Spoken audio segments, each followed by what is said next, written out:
Hello guys and welcome back to another video ખબર channel. સો આજના વિડીયોની અંદર આપણે ધોરણ 9 ગણિત એની અંદર આપણે જોઈ રહ્યા હતા ચેપ્ટર નંબર 3 યામ ભૂમિતિ. આપણા લેક્ચર નંબર 1 કમ્પ્લીટ કર્યું હતું. આજે આપણી પાસે બીજું લેક્ચર છે અને આજના વિડીયોની અંદર આપણે સ્વાધ્યાય 3.2 ને કમ્પ્લીટ કરવાનો છે. આ ચેપ્ટરની અંદર મેં તમને પહેલા પણ કીધું હતું કે બે જ વસ્તુ ઇમ્પોર્ટન્ટ છે, એક બેઝિક ઇન્ટ્રોડક્શન અને બીજો સ્વાધ્યાય 3.2. એક પણ ઉદાહરણ પણ કામનું નથી અને સ્વાધ્યાય 3.1 પણ કામનું નથી. માત્ર ને માત્ર બેઝિક ઇન્ટ્રોડક્શન કે જેની અંદર બધી મેં તમને જે વ્યાખ્યા સમજાવી હતી અને બીજા નંબરની અંદર સ્વાધ્યાય 3.2 ના બે દાખલા જે આપણા આજના વિડીયોની અંદર એકદમ સરળતાથી કમ્પ્લીટ કરી દઈશું. દાખલા નંબર 1 ની અંદર આપણને થોડા પ્રશ્નો પૂછેલા છે કે જેના આપણે જવાબ જોઈશું, ગોખીશું નહીં, ધ્યાનપૂર્વક હું તમને સરળતાથી યાદ રખાઈશ કે કેવી રીતના એના જવાબ આવે સમજીને આપણે યાદ રાખીશું, બરાબર, અને ડાયરેક્ટલી ગોખવાનું નહીં. અને દાખલા નંબર 2 ની અંદર આપણને આલેખ આપેલો છે, બિંદુ આપેલા છે, એના યામ શોધવાના છે જે આપણે ઓલરેડી લેક્ચર નંબર 1 ની અંદર મેં તમને કમ્પ્લીટ સમજાવી દીધું હતું. આજે ફરીથી એની અંદર જોઈ લઈશું કે કેવી રીતના યામ શોધવાના. સો જો તમે પહેલું લેક્ચર નહીં જોયું તો તમે એ વિડીયો જોઈ લેજો, કારણ કે એ ખૂબ ઇમ્પોર્ટન્ટ લેક્ચર છે કે જેની અંદર મેં તમને યામ વિશે, આલેખ વિશે બધી જ માહિતી સમજાવી દીધી હતી. યામાક્ષો, ઉગમ બિંદુ, યામ વિશે, પછી કોટી, ભુજ, બધી જ માહિતી મેં તમને બેઝિક કમ્પ્લીટ સમજાવી દીધી હતી. એ વિડીયો તમારે જોવો હોય તો ડિસ્ક્રિપ્શન બોક્સમાં તમને લિંક મળી જશે. એ વિડીયો તમે ત્યાંથી જોઈ લેજો. આજે આપણે જોઈશું સ્વાધ્યાય 3.2 દાખલા નંબર 1 અને દાખલા નંબર 2 સ્ટાર્ટ કરીએ. પહેલા નંબરની અંદર આપણે ચોપડીની અંદર લઈને જ બેસી જઈએ. આપણે શું જોવાનું છે? પહેલા નંબરની અંદર આપણને આપેલો છે દાખલા નંબર 1. દાખલા નંબર 1 ની અંદર આપણને 3 પ્રશ્નો પૂછેલા છે. ફટાફટ એના જવાબ લઈ લઈએ. શું આપેલું છે? યામ સમતલમાં કોઈ પણ બિંદુ દર્શાવવા માટે ઉપયોગમાં લેવાતી સમક્ષિતિજ અને શિરોલંબ રેખાઓના નામ શું છે? સમજીએ. જે આપણે પહેલા લેક્ચરની અંદર ઓલરેડી જોઈ જ હતું. આપણે આલેખ દોરીએ એની અંદર એક આપણે આડી લાઈન દોરીએ છીએ અને એક આપણે દોરીએ છીએ ઊભી લાઈન. આડી લાઈનને આપણે શું કહીએ છીએ? સમક્ષિતિજ રેખા, સમક્ષિતિજ રેખા, અને ઊભી લાઈનને આપણે શું કહીએ છીએ? શિરોલંબ રેખા.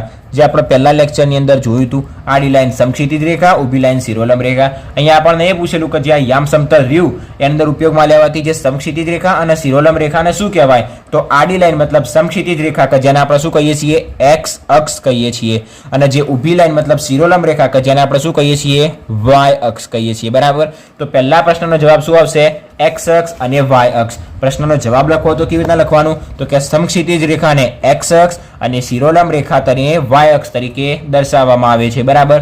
અથવા તો એના નામ છે કે યામ સમતલમાં કોઈ પણ બિંદુ દર્શાવવા માટે ઉપયોગમાં લેવાતી સમક્ષિતિજ રેખાને એક્સ અક્ષ અને શિરોલંબ રેખાને વાય અક્ષ કહે છે. કમ્પ્લીટ. ક્વેશ્ચન નંબર 1 કમ્પ્લીટ થઈ ગયો. ક્વેશ્ચન નંબર 2 જોઈએ.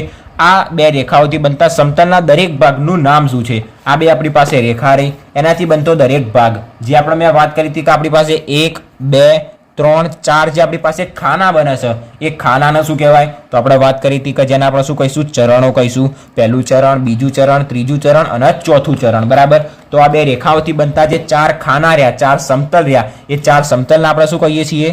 ચરણ કહીએ છીએ. તો બીજું ક્વેશ્ચન પણ અહીંયા કમ્પ્લીટ. નેક્સ્ટ જોઈએ ત્રીજો ક્વેશ્ચન. આ બે રેખાઓ જ્યાં છેદે તે બિંદુનું નામ લખો. હવે જ્યાં છેદે તે બિંદુનું નામ મતલબ આ રહી આપણી પાસે પહેલી રેખા, આ રહી આપણી પાસે બીજી રેખા, બંને આ બિંદુએ છેદ. તો આ બિંદુનું નામ શું કહેવાય?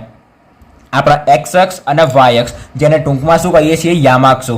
અને યામાક્ષોના છેદન બિંદુને શું કહે છે? ઉગમ બિંદુ કહે છે. તો એક્સ અક્ષ અને વાય અક્ષ બંનેના છેદન બિંદુને શું કહે છે? ઉગમ બિંદુ કહે છે. તો આનો આપણો જવાબ શું આવશે? ત્રીજા ક્વેશ્ચનનો જવાબ ઉગમ બિંદુ, બરાબર.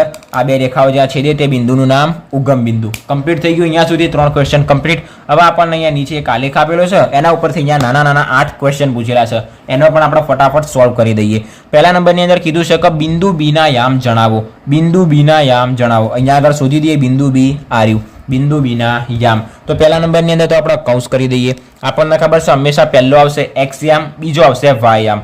એક્સ યામ આપણને એક્સ અક્ષ ઉપરથી મળશે અને વાય યામ આપણને વાય અક્ષ ઉપરથી મળશે. કેવી રીતના શોધવું એ પણ આપણે જોઈ લઈએ. આ રહ્યું આપણી પાસે બિંદુ બી. બિંદુ બી ના શું કરવાનું? એક ખાનું બનાવવાનું. એક આડી લાઈન દોરવાની અને એક ઊભી લાઈન દોરવાની. બંને લાઈન એક્સ અક્ષ અને વાય અક્ષના જે બિંદુએ છેદ એ બિંદુ પણ આપણને કોઈ એક નંબર આપેલો છે, કોઈ આંકડો આપેલો છે, 1, 2, 3, -1, -2, -3. એ જે નંબર આપણને આપેલો હોય એ શું કહેવાશે? એના યામ કહેવાશે. તો પહેલા નંબરની અંદર બિંદુ બી અહીંયા આગળ છેદે છે આ લાઈન. ક્યાં આગળ? અહીંયા નંબર આપેલો છે 2, મતલબ 2 આપણો શું કહેવાશે? યામ કહેવાશે. કઈ લાઈન ઉપર આપેલું છે? ઊભી લાઈન ઉપર 2 આપેલું છે, મતલબ શિરોલંબ રેખા ઉપર, મતલબ વાય અક્ષ ઉપર આપણને 2 આપેલું છે. મતલબ બી એ વાય અક્ષ ઉપર 2 છેદ, મતલબ 2 આપણો શું કહેવાશે? વાય યામ. અને વાયમ હંમેશા પાછળ લખાશે, વચ્ચે આવશે અલ્પવિરામ અને અહીંયા આગળ આવશે આપણી પાસે એક્સ યામ. ઊભી લાઈનમાં અહીંયા આગળ જોઈએ તો ક્યાં આગળ છેદે છે? અહીંયા -5 અને -5 એક્સ અક્ષ ઉપર આવેલો છે. અહીંયા આગળ છેદ્યું તો -5, તો -5 આપણો શું કહેવાશે? એક્સ યામ. તો બિંદુ બી ના યામ આપણને શું મળશે? -5 અને 2. પહેલો ક્વેશ્ચન અહીંયા સુધી કમ્પ્લીટ. હજી આગળ જોતા જો તમને વધારે સરળતાથી ખબર પડતી જશે. તો બિંદુ બી ના યામ આપણને મળી ગયા. કેટલા મળ્યા? -5 અને 2. કમ્પ્લીટ. એટલે સુધી નંબર જોઈએ બિંદુ સી ના યામ. નંબર 2 બિંદુ સી ના યામ. બિંદુ સી ક્યાં આગળ આપેલું છે? આ રહ્યું બિંદુ સી. અહીંયા આગળ આપણે જોઈએ અને અહીંયા આડી યામ આગળ લંબાઈશું અને ઊભી અહીંયા સુધી લંબાઈશું. ક્યાં આગળ લંબાવવાની એ આપણે યાદ રાખવાનું. વાય અક્ષના ટચ કરાવવાની અને એક્સ અક્ષના ટચ કરાવવાની. જ્યાં આગળ અડ એ બિંદુ આગળ આપણને જે નંબર આપેલો હોય એ તેના યામ કહેવાશે. તો અહીંયા આગળ આ ઊભી લાઈન અહીંયા આગળ જોઈએ તો અહીંયા 5 ટચ કરે છે અને 5 એ કઈ લાઈનમાં આપેલા છે? આડી લાઈનમાં, મતલબ એક્સ અક્ષ ઉપર આપેલા છે. તો એક્સ અક્ષ ઉપર આપણને 5 આપેલા છે, મતલબ 5 શું કહેવાશે? એનો એક્સ યામ. તો સી ના યામની અંદર પહેલો આવશે 5 કે જે કહેવાશે એનો એક્સ યામ. એના પછી બીજું આડી લાઈનમાં અહીંયા આગળ છેદે છે. અહીંયા આગળ ક્યાં આગળ? -5 છે અને -5 વાય અક્ષ ઉપર આવેલી છે, મતલબ -5 એનો વાય યામ હશે. તો 5 અને -5 એ શું થઈ ગયો? નંબર 2 બિંદુ સી ના યામ. તો બિંદુ સી ના યામ અહીંયા સુધી કમ્પ્લીટ થઈ ગયા. શું મળ્યા આપણને? 5. બિંદુ સી ના યામ મળ્યા 5 અને -5. કમ્પ્લીટ થઈ ગયું 5 અને -5. હવે નેક્સ્ટ આપણી પાસે શું આવે છે? નંબર 3 કે જેની અંદર આપણને કીધું છે કે -3 અને -5 દ્વારા દર્શાવાતું બિંદુ લખો. બિંદુ ઉપરથી યામ શોધીએ એમ યામ ઉપરથી બિંદુ શોધીશું. સરળતાથી તમને સમજાવી દઉં. -3 અને -5 ધ્યાનથી જોઈ લો. અહીંયા આગળ -3 અને -5 ક્યાં આપેલા છે? આરે આપણી પાસે -3 એક જ વખત -3 હશે અને એક જ વખત -5 હશે. ક્યાં આગળ? એક વખત એક્સ અક્ષ ઉપર હશે, એક વખત વાય અક્ષ ઉપર હશે. તો -3 જે આપણને એક્સ યામ આપેલો છે તો એક્સ અક્ષ ઉપર આપણે શું શોધીશું? -3 અને -5 એ પછી આપેલા છે, મતલબ -5 આપણો શું હશે? વાય યામ, જે આપણને ખબર છે કે આપણને વાય અક્ષ ઉપરથી મળશે. તો -3 એ આપણે એક્સ અક્ષ ઉપર શોધવાનું અને -5 એ આપણે વાય અક્ષ ઉપર શોધવાનું. એટલી કમ્પ્લીટ ખબર પડી ગઈ. -3 એક્સ અક્ષ ઉપર -3 આ રહ્યો અને વાય અક્ષ ઉપર -5. આ વાય અક્ષ એના ઉપર -5 આપણને અહીંયા આગળ મળશે.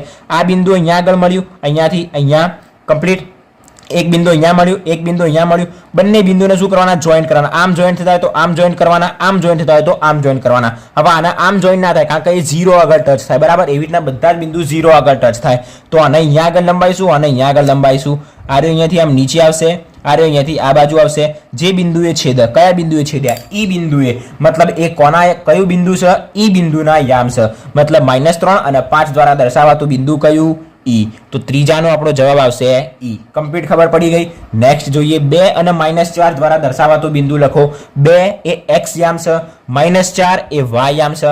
મતલબ 2 જે એ આપણે એક્સ અક્ષ ઉપર શોધીશું. એક્સ અક્ષ ઉપર આપણે શોધીશું 2, તો એ આવ્યો 2 અને વાય અક્ષ ઉપર આપણે શોધીશું -4. આ રહી આપણી પાસે વાય અક્ષ ઊભી લાઈન -4. તો 2 અને -4 બંનેને આપણે નીચે લાવીશું, જોઈન્ટ કરીશું, બરાબર. જો ઉપર જોઈન્ટ કરીશું તો એ ઓલવેઝ 0 થશે, હંમેશા એ 0 જ થશે. અને આપણે 0 એના યામ નથી લાવવાના. આપણને અહીંયા જોઈન્ટ કરીને આપેલું છે કે કયું બિંદુ છે, કારણ કે 0 આગળ આપણને કોઈ બિંદુ આપેલું નથી, ઉગમ બિંદુ આગળ, બરાબર. તો બંનેને આપણે જોઈન્ટ કરીએ. આને અહીંયાથી આપણે નીચે લાવીએ, આને બી આપણે અહીંયાથી આમ નીચે લાવીએ. બંને આ બિંદુ આગળ ભેગા થશે. મેં તમને પહેલા લેક્ચરની અંદર પણ કીધું હતું કે જો તમે સ્કેલ ફૂટપટ્ટી લઈને બેસશો તો તમને કમ્પ્લીટ જવાબ મળશે, બાકી એ રીતના લાઈન દોઢી ચૂકી જશે, બરાબર. એટલે ફૂટપટ્ટી લઈને બેસવાનું. કમ્પ્લીટ જ્યારે આપણે આને જોઈન્ટ કરીશું એટલે આપણને બિંદુ જી આગળ શું મળશે? બંને ટચ થતા જોવા મળશે. તો જીના યામ કયા હશે? 2 અને -4. તો આપણને શું પૂછ્યું છે કે 2 અને -4 દ્વારા દર્શાવાતું બિંદુ કયું છે આપણી પાસે? જી. તો એનો જવાબ આવશે જી. કમ્પ્લીટ ખબર પડી ગઈ. આનો આન્સર આવશે બિંદુ ઈ, આનો અંદર આન્સર આવશે બિંદુ જી. કમ્પ્લીટ. નેક્સ્ટ જોઈએ નંબર 5 બિંદુ ડી નો એક્સ યામ જણાવો. પહેલા આપણને શું કીધું હતું? યામ શોધવાના હતા, એક્સ યામ, વાય યામ. પછી આપણને યામ આપેલા હતા અને બિંદુ શોધવાનું હતું. હવે બિંદુ શું કીધું છે? આખા યામ નહીં પૂછ્યા, એક્સ યામ અને વાય યામ પૂછ્યા છે. એ પણ આપણે સરળતાથી શોધી દઈએ. બિંદુ ડી નો એક્સ યામ. હવે પહેલા તો બિંદુ ડી ક્યાં આગળ છે? આ રહ્યું આપણી પાસે બિંદુ ડી. એને સૌપ્રથમ આપણે બંને યામ લખી દઈએ, પછી એક્સ યામ લખીએ. આ રહ્યું આપણી પાસે બિંદુ ડી. એને અહીંયા આગળ આમ લંબાઈશું, અહીંયા આગળ આમ લંબાઈશું. આ રહ્યું આપણી પાસે એક્સ અક્ષ ઉપર ટચ થતું બિંદુ 6. કમ્પ્લીટ. એક્સ અક્ષ ઉપર ટચ થાય છે. એક લાઈન અહીંયા આગળ છે, એક લાઈન અહીંયા આગળ છે. 6 ઉપર ટચ થયું બિંદુ. 6 ક્યાં આગળ આપેલા છે આપણને? એક્સ અક્ષ ઉપર. તો એ શું હશે આપણો? એક્સ યામ. અને અહીંયા આગળ આ ક્યાં ટચ થાય છે? 2 આ ઊભી લાઈન ઉપર મતલબ y અક્ષ ઉપર. તો 2 શું હશે? એનો y યામ. હવે આપણને શું પૂછેલું છે? બિંદુ ડી નો x યામ. આ બિંદુ ડી ના પૂરેપૂરા યામ થઈ ગયા. બિંદુ ડી ના યામ 6 અને 2 કે જેનો x અક્ષ શું છે આપણી પાસે? 6. તો એનો x યામ શું આવશે? 6. તો બિંદુ ડી નો x યામ 6 છે. કમ્પ્લીટ. બિંદુ h નો y યામ પૂછ્યો છે. બિંદુ h આ રહ્યો આપણી પાસે બિંદુ h, એનો y યામ. અને અહીંયા આગળ જોઈન કરીશું, અહીંયા આગળ જોઈન કરીશું. બંને લાઈન અડી જાય બસ, ત્યાંથી આગળ નહીં જવાનું. અહીંયાથી ઉપર ભૂલથી પણ ના જતા રહેતા. બરાબર. x અક્ષ અને y અક્ષના ટચ થયું બસ, ધેટ્સ ઇનફ. ત્યાં સુધી આપણે એને લંબાવવાનું. અહીંયા આગળ આ એક બિંદુ મળશે, અહીંયા આગળ આ એક બીજું બિંદુ મળશે. હવે ક્યાં આગળ? બંને બિંદુ ઉપર ટચ થયા. એક મળ્યો -5 અને -5 કઈ લાઈન ઉપર આવેલું છે? આડી લાઈન ઉપર. આડી લાઈન મતલબ x અક્ષ ઉપર, અને x અક્ષ ઉપર હંમેશા x યામ હોય. તો -5 એનો x યામ થઈ ગયો. અને આ છે અહીંયા આગળ -3 y અક્ષ ઉપર આવેલો છે મતલબ એનો y યામ શું હશે? -3. આપણને શું પૂછેલું છે? બિંદુ h ના યામ થઈ ગયા. બિંદુ h નો y યામ કેટલો છે? -3. તો બિંદુ h નો y યામ -3 છે. કમ્પ્લીટ ખબર પડી ગઈ. નેક્સ્ટ જોઈએ બિંદુ l ના યામ જણાવો. બિંદુ l ક્યાં આગળ આવેલું છે? બિંદુ l આ રહ્યું. બિંદુ l ના યામ જણાવો. x યામ y યામ બંને પૂછ્યા છે. તો l એ ક્યાં આગળ આવેલો છે? સૌપ્રથમ આને આપણે અહીંયા આગળ જોઈન કરીશું ઊભી લાઈનની અંદર. બરાબર. આ ઊભી લાઈનની અંદર અહીંયા આગળ જોઈન થઈ ગયું. જો એ અહીંયા આગળ સુધી જ ટચ થશે, અહીંયા 0 સુધી જ ટચ થશે. પહેલું લેક્ચર યાદ કરો, બેઝિક ઇન્ટ્રોડક્શન. છેલ્લી 2 લાઈન કે જે બિંદુનો x યામ 0 તે બિંદુ y અક્ષ ઉપર હોય, અને જે બિંદુનો y યામ 0 તે x અક્ષ ઉપર હોય. શું કીધું તું? x યામ 0 y અક્ષ ઉપર હોય, y યામ 0 x અક્ષ ઉપર હોય. અહીંયા આગળ બિંદુ આપણને ક્યાં આગળ આપેલું છે? આ ઊભી લાઈન મતલબ y અક્ષ ઉપર આપેલું છે. જો બિંદુ y અક્ષ ઉપર આપેલું છે મતલબ એનો x યામ શું હશે? 0 હશે. તો આનો x યામ શું હશે? 0. અને y યામ કયો હશે? 0. તો x યામ છે તો y યામ આપણને ઊભી લાઈનની અંદર ક્યાં આગળ ટચ થાય છે? 5 આગળ. તો 5 શું હશે? એનો y યામ. પહેલું જ લેક્ચર જો તમે જોયું હશે તો તમને સરળતાથી આજનો વિડીયો કમ્પ્લીટ ખબર પડી જશે. એટલે હું તમને કહું છું કે પહેલો વિડીયો એક વખત જોઈ લો, જેથી તમને સરળતાથી આની અંદર ખબર પડી જાય. બરાબર. બાકી જે લોકોને ડાયરેક્ટલી ખબર પડી જાય છે એ લોકોને કંઈ વાંધો નહીં, તમે વિડીયો જુઓ. હું એકદમ સરળતાથી સમજાવું છું, તમને ખબર પડી જશે. બરાબર. આની અંદર ખબર પડી ગઈ. 5 આપણને અહીંયા ઊભી લાઈન ઉપર આપેલા છે મતલબ 5. તો એક વસ્તુ તો આપણને ખબર પડી ગઈ, ઊભી લાઈનની અંદર એક બિંદુ l આપેલું છે કે જે 5 ને ટચ થાય છે. તો 5 શું હશે? ઊભી લાઈનને ટચ થાય છે, y અક્ષને ટચ થાય છે મતલબ એ આપણો y યામ હશે. અને x આપણે શોધવાનું છે તો એ x અક્ષને ક્યાં આગળ ટચ કરે છે? અહીંયા આગળ 0 આગળ. 0 તો x અક્ષ અને y અક્ષ બંનેમાં આવશે. પણ y યામ આપણને 5 મળી ગયો, x યામ આપણને ખબર પડી જશે કે અહીંયા 0 એ ટચ થાય છે, y યામ પતી ગયો તો x યામ જ શું હશે? એનો 0 છે. એવી રીતના પણ આપણે શોધી શકાય. બીજી આપણી પાસે કઈ લાઈન હતી કે જો કોઈ બિંદુનો x યામ 0 હોય તો તે બિંદુ y અક્ષ ઉપર આવેલું હોય, અને કોઈનો y યામ 0 હોય તો તે બિંદુ x અક્ષ ઉપર આવેલું હોય. હવે કીધું છે કે બિંદુ m ના યામ શોધો. હવે બિંદુ m આપણને ક્યાં આગળ આપેલું છે? આ રહ્યું બિંદુ આપણી પાસે રહ્યું m. આ બિંદુ m. હવે બિંદુ m ના આ બાજુ આપણે 0 સુધી લઈ જઈશું અહીંયા આગળ. હવે બિંદુ m કઈ અક્ષ ઉપર આવેલું છે? આ આપણે જોઈએ તો x અક્ષ ઉપર આવેલું છે. x અક્ષ ઉપર કયા બિંદુને ટચ થાય છે? -3 ને. તો m નો -3 શું હશે? x યામ હશે, કારણ કે x અક્ષના -3 ઉપર ટચ થાય છે. તો -3 એનો x યામ હશે. અને y અક્ષના કયા બિંદુએ ટચ થાય છે? આ આપણી પાસે y અક્ષ, એને કઈ જગ્યાએ 0 ઉપર ટચ થાય છે. તો એનો y યામ શું હશે? 0 હશે. બીજા નંબરની અંદર આપણે ડાયરેક્ટ કહેવું હોય તો શું કહી શકાય? જો બિંદુ x અક્ષ ઉપર છે તો એનો y યામ શું હશે? 0 હશે, કારણ કે બધા બિંદુ ક્યાં આગળ હોય? આ 4 જે સમતલ રહ્યા, 4 જે ચરણ રહ્યા એની અંદર બિંદુ હોય. અહીંયા આગળ તો બિંદુ એક અક્ષ ઉપર આપેલું છે. બરાબર. જો બિંદુ અક્ષ ઉપર આપેલું છે મતલબ એનો કોઈ એક આદો યામ શું હશે? 0 હશે. અહીંયા આગળ આપેલું છે x અક્ષ ઉપર આપેલું છે મતલબ એનો y યામ 0 છે. તો y યામ આપણે પહેલા 0 લખી દેવાનો. તો x યામ શું હશે? તો x યામ ઉપર જે જગ્યાએ ટચ થતો હશે -3 એ ટચ થાય છે તો એનો x યામ શું હશે? -3. કમ્પ્લીટ ખબર પડી ગઈ. તો આજના વિડીયોની અંદર આપણે અહીંયા સુધી જોયું. બિંદુ l ના યામ આપણને ખબર પડી ગઈ 0 અને 5. 0 અને 5. અને આ જે કયું બિંદુ હતું આપણને પૂછ્યું હતું? બિંદુ m. બિંદુ m ના યામ આપણને મળી ગયા -3 અને 0. તો લખી દેવાનું કે બિંદુ l ના યામ 0 અને 5 છે, અને બિંદુ m ના યામ -3 અને 0 છે. કમ્પ્લીટ ખબર પડી ગઈ. સ્વાધ્યાય 3.2 એકદમ સરળતાથી મેં તમને ગોખાયા વગર સરળતાથી એકદમ સમજાવીને તમને કમ્પ્લીટ ખબર પડી ગઈ છે. બરાબર. આજના વિડીયોની અંદર અહીંયા સુધી રાખીએ. બેઝિક ઇન્ટ્રોડક્શન જોવું હોય તો તમને વિડીયોના એન્ડમાં વિડીયો મળી જશે, પહેલું લેક્ચર. ડિસ્ક્રિપ્શન બોક્સમાં પણ તમને વિડીયોની લિંક મળી જશે, ત્યાંથી તમે વિડીયોને જોઈ શકશો. બરાબર. મોસ્ટ ઇમ્પોર્ટન્ટ ચેપ્ટર છે એમસીક્યુ માટે. તો એમસીક્યુ કે જેની અંદર આપણે ઘણી બધી જે વ્યાખ્યા જોઈ હતી, યામાક્ષો વિશે, કોટી ને ઘણી બધું આપણે જોયું હતું. બરાબર. યામાક્ષો જોયા હતા, ઉગમ બિંદુ જોયું હતું, પછી યામ વિશે ઘણી બધી માહિતી મેળવી હતી. કોટી ભુજ કોને કહેવાય, એક્સ યામ 0 તો વાય અક્ષ પર હોય, વાય યામ 0 તો બિંદુ એક્સ અક્ષ પર હોય. એ બધી જ માહિતી આપણે મેળવી હતી 4 ચરણો વિશે.